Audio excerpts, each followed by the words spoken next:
আল্লাহর নবী একটু মক্কাতুল মুকাররমার উপকণ্ঠে দাঁড়ালেন। কাফেরদের ভিতরে দরদারানি শুরু হলো।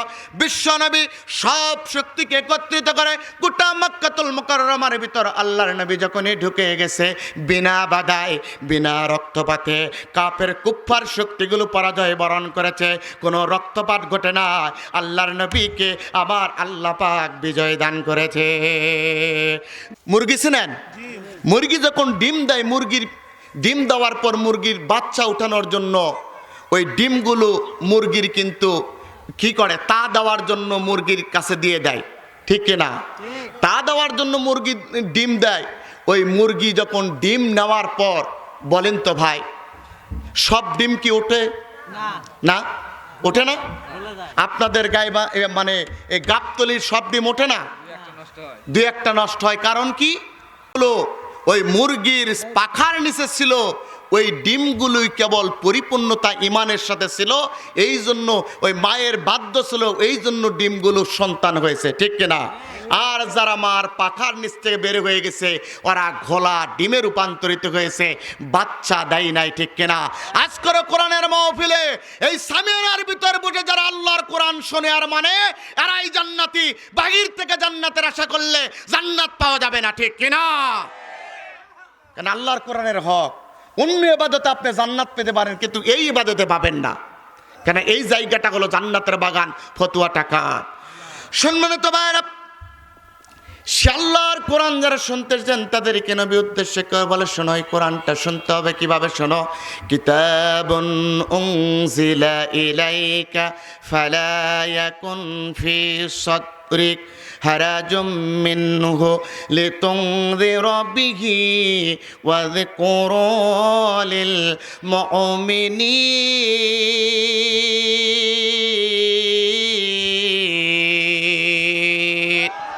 আল্লাহর কোরআন শোনার পর কোন ব্যক্তি যখন আল্লাহু আকবার তাকবীর দেয়, মিশকাত শরীফের ভিতরে হাদিস এসেছে, আল্লাহর নবী বলেন, বাইনাস সামাওয়াতি ওয়াল আরদ, আসমান আর জমিনের ভিতরে যত শূন্যস্থান আছে, ওই বাল্লা বল্লালা ব্যক্তির জন্য আমার আল্লাহ শূন্যস্থানগুলোকে নেক দ্বারা পূর্ণ করে দেয়।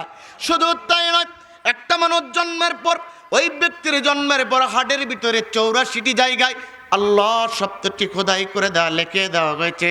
বান্দা যখন জন্মের পর, যখন বান্দা জন্মের পরই হাড়ের ভিতরে 84 জায়গায় আল্লাহ শব্দটি লিখে দেওয়া হয়েছে। বান্দা যখন কোরআন তেলাওয়াতের পরে একবার আল্লাহ বলে ডাক দেয়, বিজ্ঞান আর ডক্টর প্রমাণ করে আমার আল্লাহ রাব্বুল আলামিন খুশি হয়ে ওই ব্যক্তিকে 4 মিনিটের জন্য হাড়ের বেমার থেকে নিরাপত্তা দিয়ে দেয়। তাহলে কোরআন তেলাওয়াতের পর স্লোগান হবে কার? অথচ আমরা বিগত সময়গুলোতে আল্লাহু আকবার স্লোগান দিতে পারি নাই। এই গাবতলির একটা ভিডিও দেখেছিলাম, আল্লাহু আকবার স্লোগান দেওয়ার কারণে সভাপতি বক্তার কণ্ঠ চেপে ধরেছিল। অথচ আল্লাহু আকবার স্লোগানের মাধ্যমে পূর্ব গগনের সূর্য উদিত হয়, আল্লাহু আকবার স্লোগানের মাধ্যমে পশ্চিম গগনের সূর্য অস্তমিত হয়, আল্লাহু আকবার স্লোগানের মাধ্যমে মানুষ ঘুম থেকে জাগ্রত হয়, আল্লাহু আকবার স্লোগানের মাধ্যমে মানুষ ঘুমাতে যায়, আল্লাহু আকবার স্লোগানের মাধ্যমে আমাদের জানাজা হবে, আল্লাহু আকবার স্লোগানের মাধ্যমে মানুষের নামাজ আরম্ভ হয়, আল্লাহু আকবার স্লোগানের মাধ্যমে মানুষের শেষ বিদায় হবে।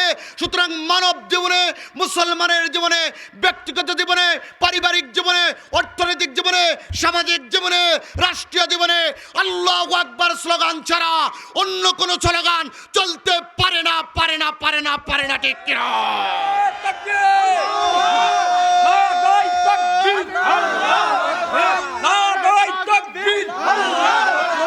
আল কোরআনের আলো, আল কোরআনের আলো। আমাকে আসার আগে বলতেছিল, ভাই যে এলাকায় যাচ্ছেন ওই এলাকার শ্রোতা ওয়াজও শোনে না, মুখও খোলে না, কিন্তু আমি তো দেখি ব্যতিক্রম, অন্য এলাকার চাইতে আপনাদের এলাকায় সেরা, ঠিক কিনা? ইসলামের উর্বর ভূমি যেখানে হয়, ইসলামী মূল্যবোধে বিশ্বাসী ব্যক্তিগুলো যখন বেশি হয়, লিল্লাহে তাকবীরের স্লোগান দিয়ে ওই ময়দান তখন কাঁপাতে হয়। ওই স্লোগানে বাতিলের কর্ণকোহরে যখন পৌঁছে, বাতিল তখন ভয়ে থরথর করে কাঁপে, ঠিক কিনা? সম্মানিত ভাইরা, শাল্লা ডাক দিচ্ছেন, কিতাবুন উনজিলা ইলাইকা ফালা ইয়াকুন ফি সাদরিক হারাজুম মিনহু লিতুনযিরা বিহি ওয়া যিকরা লিল মুমিনিন।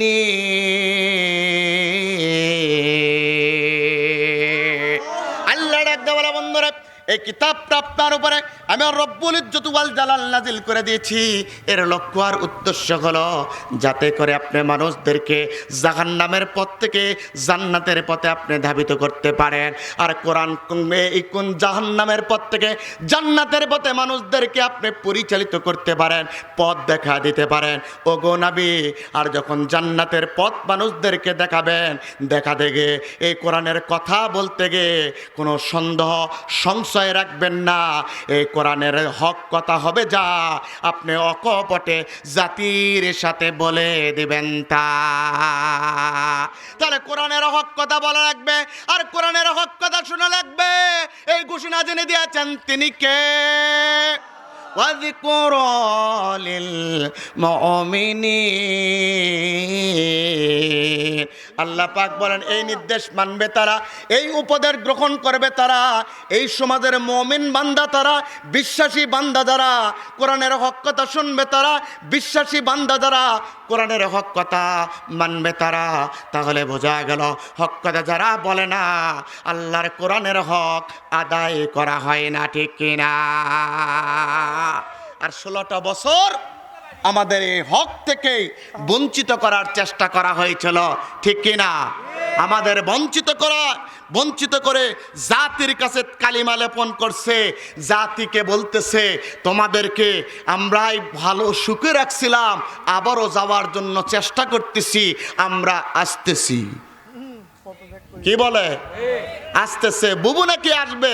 আসেন বুবু, আপনি শর্ট করে আসবেন, আমরা কট করে ধরবো, ঠিক কিনা?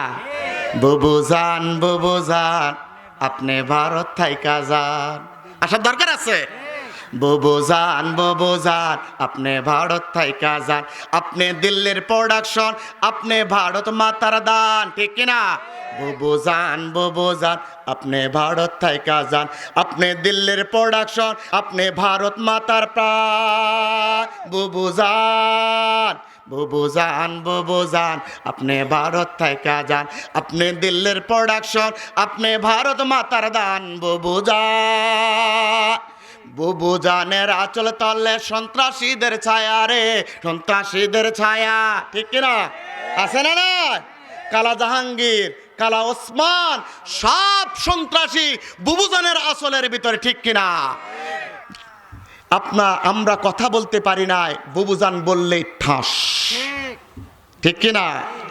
বুবুজানের আঁচল তলে সন্ত্রাসীদের মেলা রে, সন্ত্রাসীদের মেলা। দেশের কথা কয়া বুবু করছে কেমন খেলা রে, করছে কেমন খেলা। বুবুজানের আঁচল তলে সন্ত্রাসীদের মেলা রে, সন্ত্রাসীদের মেলা।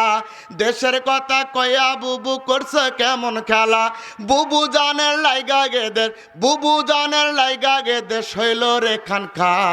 বুবুজান আপনি ভারত থাইকা যান, আপনি দিল্লির প্রোডাকশন, আপনি ভারত মাতার প্রাণ। বুবুজান, সকলে বুবুজান আপনি ভারত থাইকা যান, আপনি দিল্লির প্রোডাকশন, আপনি ভারত মাতার প্রাণ। বুবুজান, আপনার মাথায় গিজগিজ করে মূর্তি পূজার রীতি রে, মূর্তি পূজার নীতি। আপনার মাথায় গিজগিজ করে মূর্তি পূজার নীতি রে, মূর্তি পূজার নীতি। মনে পড়ে কেবল তাদের প্রসাদ খাওয়ার স্মৃতি, ঠিক কিনা? দাদা বাবুদের প্রসাদ খাতে তার মজাই লাগে, এই জন্য মসজিদে সেজদা দেয় আর মন্দিরে যে তিলক পরে, ঠিক কিনা? দুদেল বান্দা কালমা চল, না পাই শোষণ না পায় গড়। এই ব্যক্তিগুলো দেশটাকে শোষণ করে দিয়েছে, ঠিক কিনা? সম্মানিত ভাইরা, এই জন্য এই শয়তান থেকে দূরে থাকা লাগবে, আল্লাহর কোরআনের পথে আপনাদেরকে আসা লাগবে। এরা বলতেছে শর্ট করে আসবে, আমরা বলি শর্ট করে আসবেন, আমরা কট করে ধরবো, ঠিক কিনা? কেননা আর লোভ আছে এখনো গদির প্রতি। এই একটা মহিলা 80 বছর বয়সে কতটা লোভী হলেও দেশদ্রোহী অপরাধ করার পরও, গণহত্যা করার পরও ও দেশে ফিরে গদি চায়, ঠিক কিনা? চায় না? চায় না? বুবু আইবা, তুমি আইবা গো, সেই দিন সাবুদ গদি পাইবা না। বুবু আইবা, বুবু আইবা গো, সেই দিন সাবুব গদি পাইবা না। খোঁজ নেই বুবু কাদের কাকা, অবস্থা খারাপ দরবের বাবার, হারুন আঙ্কেল আর সামনে আসে না।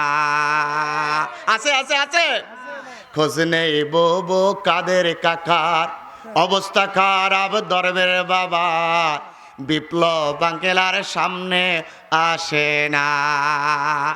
নেতা কর্মী জেলের ভিতর, আপনি আছেন বুবু ডরের ওপর। ডর আছে না নাই? ভয় আছে না নাই? নেতা কর্মী জেলের ভিতর, আপনি আছেন বুবু ভয়ের ওপর। কখন যেন আসে গ্রেপ্তারের অর্ডার। বুবু আইবা, তুমি আইবা গো, সেই দিন এসে বুবু গদি পাইবা না। বুবু আইবা, বুবু আইবা গো, সেই দিন এসে বুবু ক্ষমতা পাইবা না। সুতরাং বাতিল মসনদকে দুর্বৃত্ত করে দেওয়ার জন্য, বাতিল মসনদ ভেঙ্গে চুরমার করার জন্য আমাদেরকে একত্রিত থাকা লাগবে। কেন এটা শাহজালালের বাংলাদেশ, শাহপরানের বাংলাদেশ, শাহ মাকদুমের বাংলাদেশ, তিতুমিরের বাংলাদেশ, তিতুমিরের বাংলাদেশ, কামরুজ্জামানের বাংলাদেশ, নিজামের বাংলাদেশ, আল্লামা সাঈদের বাংলাদেশ। এই বাংলাদেশে বাতিলকে আর সহ্য করা হবে না, ঠিক কিনা? আমরা চাই ইসলামী মূল্যবোধে বিশ্বাসী বাংলাদেশ জাতীয়তাবাদী দল আর ইসলামপন্থী দলকে নিয়ে টেকটাপ থেকে তেতুলিয়া, রূপসা থেকে পাতরিয়া, সুন্দরবন থেকে বান্দরবন পর্যন্ত একটা সুন্দর সমাজ, সুন্দর বাংলাদেশ আমরা উপহার দেব ইনশাআল্লাহ। শোনো ভাইরা, তাহলে শুনতে চেয়েছি কি কোরআন। সেই কোরআনের কথা শুনবো, এখান থেকে হেদায়েত নিয়ে বাড়ি ফিরবো। কে কে রাজি আছেন হাত তোলেন, তাফসীর শুরু হবে। কে কে হাত, দু হাত টান টান করে তোলেন। আল্লাহ তুমি হাতগুলো দেখো, আল্লাহ তুমি হাতগুলো দেখে নাও। জান্নাতের জন্য আর হাত তুলেছে। আল্লাহ কে কে হাত তো জান্নাতের জন্য, দেখেন দেখেন কে কে তুলেছে। আল্লাহ তুমি তাদেরকে কবুল করে নাও, আমিন। আমার ভাইরা হাত তুলেছেন, দেখেছে কে? এইবার জোরে বলেন, দেখেছে কে? আপনি থাকবেন শেষ পর্যন্ত, বলেছেন কাকে? আল্লাহকে বলেছেন। সুতরাং মোনাজাতের 1 মিনিট আগে কোনো ব্যক্তি গেলে আপনাদের ভাষায় ওই ব্যক্তির নাম কি? জোরে বলে না। ওই ব্যক্তির নাম কি? মুনাফিক। মুনাফিক দেখার জন্য 1500 বছর আগে আব্দুল্লাহ ইবনে উবাইয়ের দিকে তাকান লাগবে না? এখানে কোনো ব্যক্তি উঠলেই ওটা টাটকা মুনাফিক, ঠিক কিনা? তাহলে আপনি মুনাফিক চেনার জন্য দূরে যাওয়া লাগবে না। দেখেন সাইটে কোন ব্যক্তি ওঠে, ওটাই মুনাফিক। কালকে থেকে দেখবেন আর বলবেন এটাই মুনাফিক। মুনাফিক থেকে দূরে থাকা লাগবে, ঠিক কিনা? আমার ভাইরা আসুন, এই ইমানদারদেরকে নিয়ে তাফসীর শুরু করছি। আপনাদের সামনে যে সূরা তেলাওয়াত করেছি, মনোযোগ দেন। এই সূরাটির নাম হলো সূরাতুল জুমার। পবিত্র কালামুল্লাহ শরীফের 39 নম্বর সূরা। কত নম্বর সূরা? 39 নম্বর সূরা। এই সূরাতে আয়াত আছে 75টি। আপনারা একটু মনোযোগ দেন। আয়াত আছে 75টি, রুকু আছে 8টি, শব্দ আছে 1172টি, অক্ষর আছে 4741টি, জবর আছে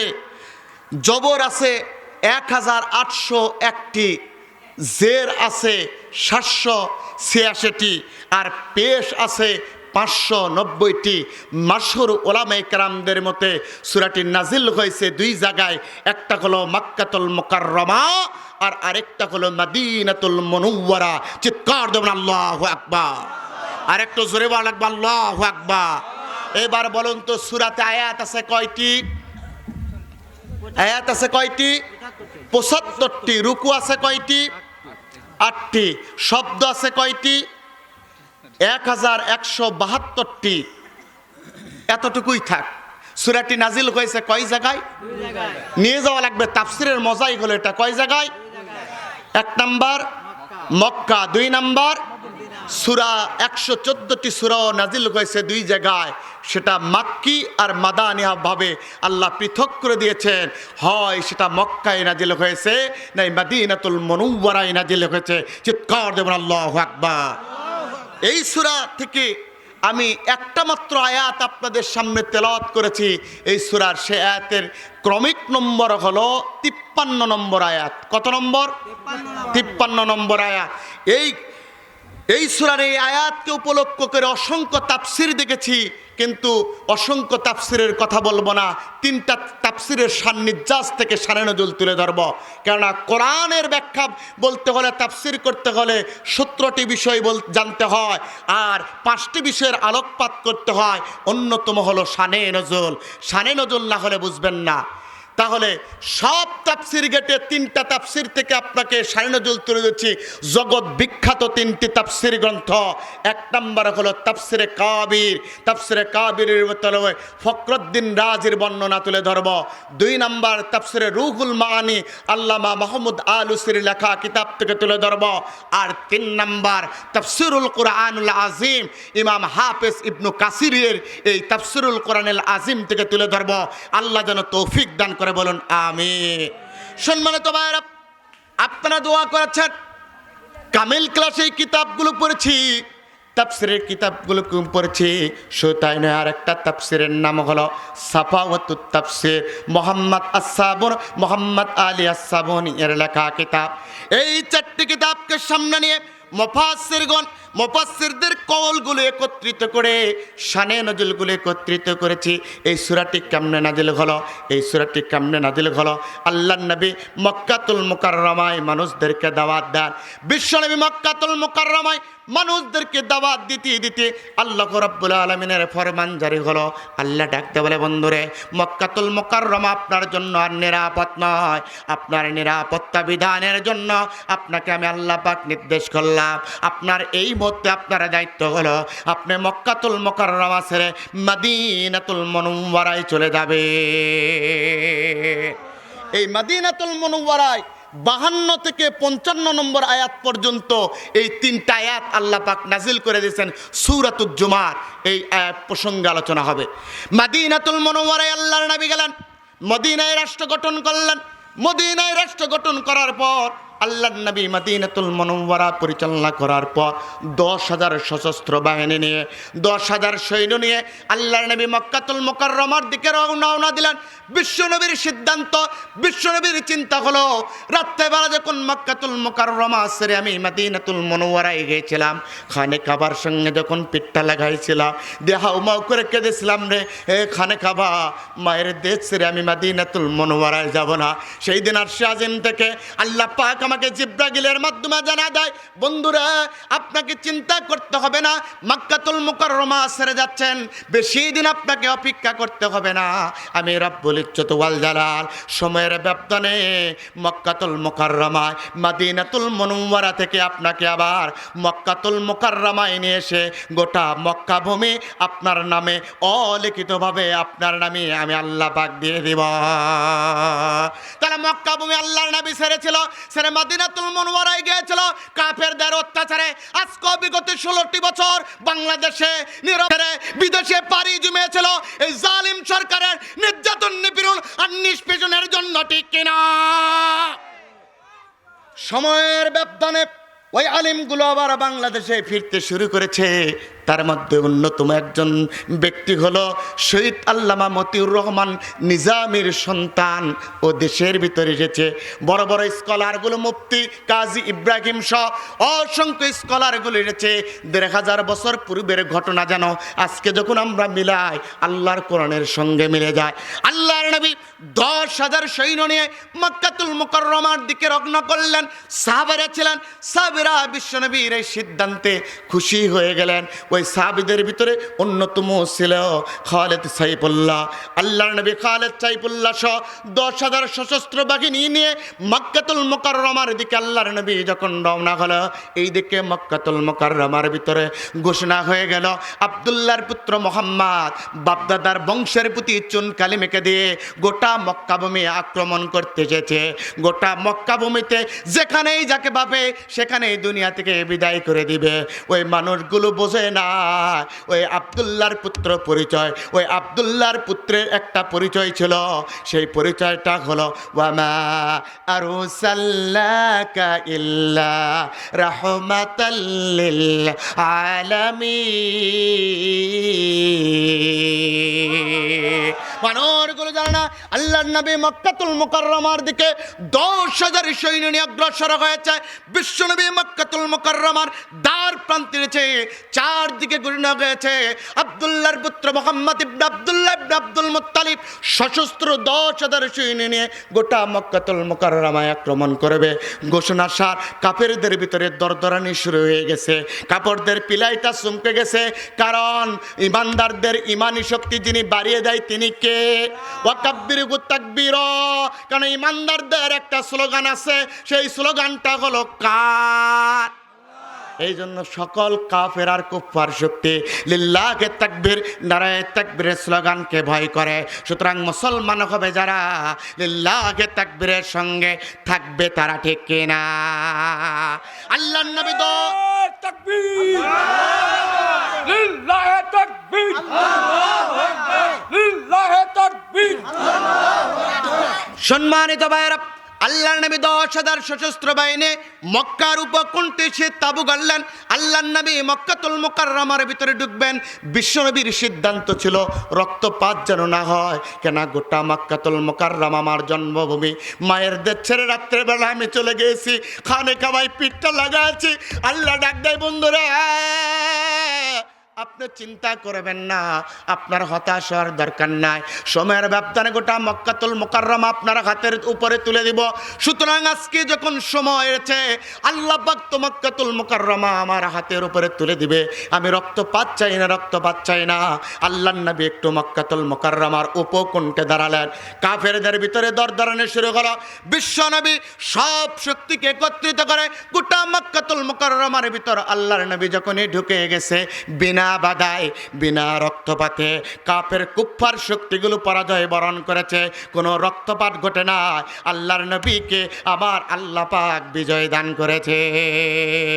2024 সালের 5 আগস্ট আমরা ভাবছিলাম গোটা ঢাকা শহর রক্তে রঞ্জিত হবে, কাফের শক্তি মোকাবেলা করবে। কিন্তু আল্লাহ আমাদেরকে এমন সাহায্য দান করেছে, বাংলাদেশের জনগণ তৌহিদবাদী জনতা বঙ্গভবনের দিকে দৌড়ানি দিয়েছে। বাতিল শক্তি মোকাবেলা তো দূরের কথা, ওটা বঙ্গভবনের পিছনের দরজা দিয়ে মামা বাড়ি দিল্লি পালিয়ে গেছে, ঠিক কিনা? যেন মক্কাতুল মুকাররমার বিজয়ের মতো দেখতে পাচ্ছিলাম। আল্লাহু আকবার। আল্লাহর কাছে সেজদা দিলাম, 2 রাকাত শুকরিয়া নামাজ আদায় করলাম। মালিক, কিতাবের ভিতরে শুধুমাত্র তোমার কথাগুলো পড়েছি, আজকে বাংলাদেশের সাথে তোমার নিদর্শনগুলো মিলিয়ে দেখতে পাচ্ছি, ঠিক কিনা? বলুন তাই খেলা কার? মাকারু ওয়া মাকারাল্লাহ ওয়াল্লাহু খায়রুল মাকিরিন।